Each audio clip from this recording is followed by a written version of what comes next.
Chapter 15. Infirmary. As soon as I pass through the door, I'm greeted by the strong reek of alcohol. Not the drinking kind. It's what you smell in hospitals. Like when I was 7 and Pop took me to one after the scythe fell off the barn wall while I was trying to hang it up. Remembering that makes me look down at the white scar that winds across my right forearm like a snake. 20 stitches. But it doesn't remind me of the pain. It reminds me of how much I miss the life we had. "Young man?" a woman's voice snaps. How long have I been standing here, lost in memory, someone in a fog? Long enough for that voice to sound impatient. Standing in front of me, tapping her foot, is the person who must be the nurse. The bone-thin woman who was studying Pop and me while we were talking with Superintendent Morrell back at the parade grounds. She's still wearing white, but has on a long white coat, like the doctor at that hospital 6 years ago. There's gray in her hair and frown lines across her forehead. Around her neck is one of those instruments that hospital doctor wore. Stethoscope, my dictionary told me. "Yes, ma'am," I say, making my voice as polite as I can. Her severe expression lightens a little. Good manners can do that when you meet someone for the first time. "I am Mrs. Wilting," she says. "Coat off." I take off my coat. Mrs. Wilting nods. "Good. You speak English. Easier for me."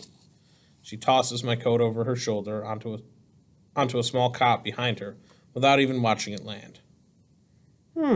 She says, looking me up and down. "Fairly clean." Her voice is sharp as her features. Clipped, precise, almost mechanical. So is everything else in this room. It's all hard edges, white, so white that it hurts my eyes. Every object in here, medical things for which I do not know the names, seems hard and cold. Being an infirmary, this is where people get fixed up when they're hurt. But there's nothing comforting about it. Mrs. Wilting raises her right hand in a fist. She pops up her index finger, then she drops that hand so fast, like throwing a dart, that her wrist makes a clicking sound. "Over there! Sit!"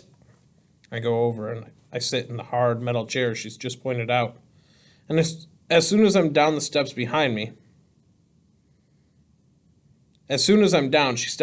and grabs my shoulders. Her fingers dig in like hawk's talons. "Straighten up," she commands.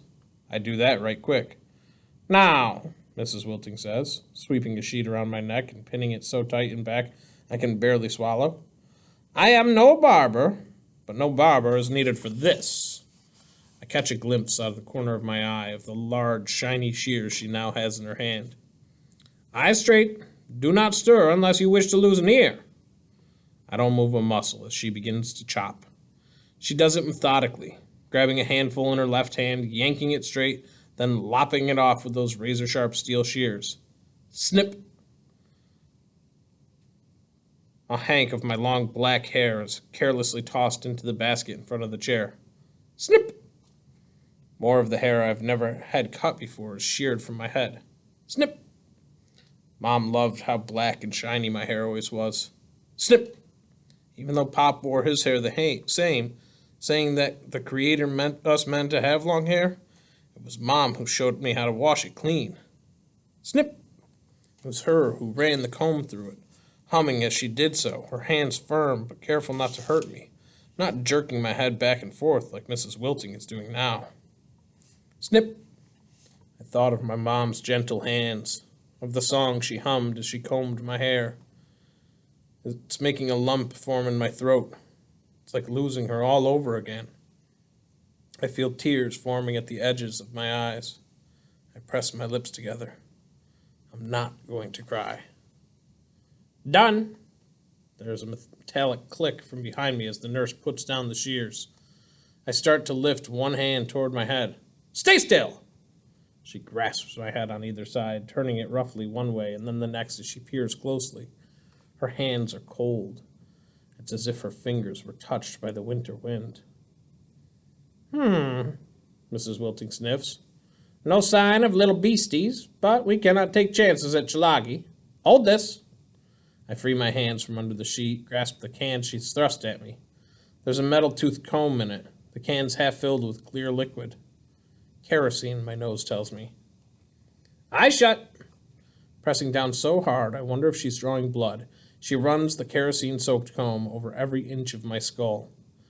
There are actual tears coming out of my eyes when she's finally done. The combined result of the sharp scent of kerosene and the pain of her scraping away non-existent critters.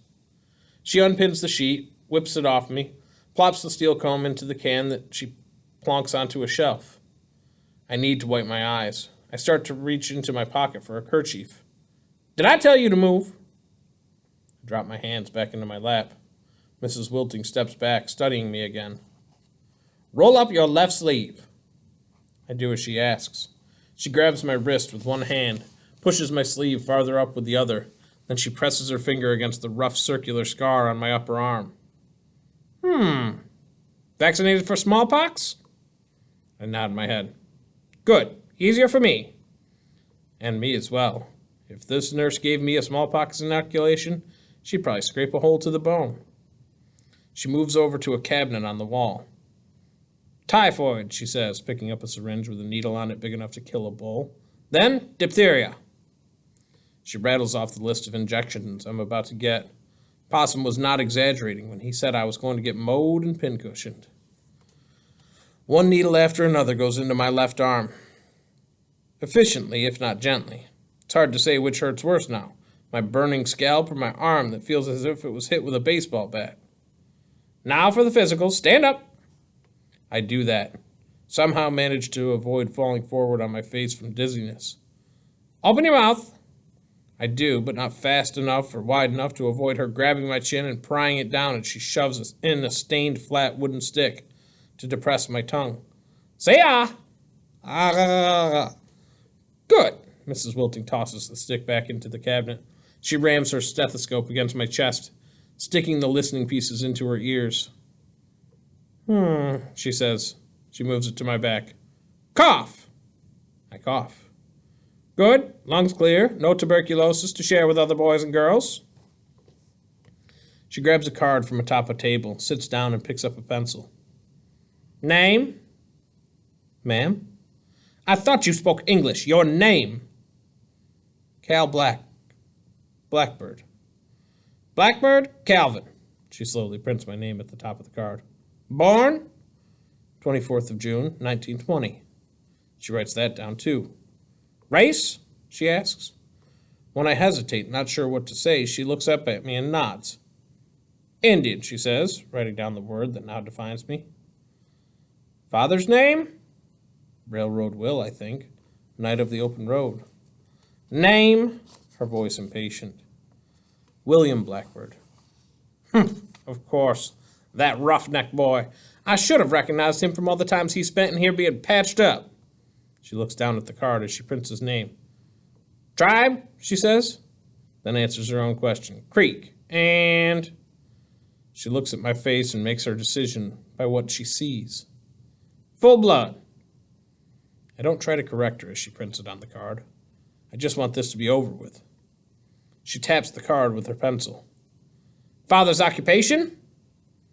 I pause again, but not long enough for her to form a conclusion on her own this time. Farmer, I reply, hoping it'll again be true.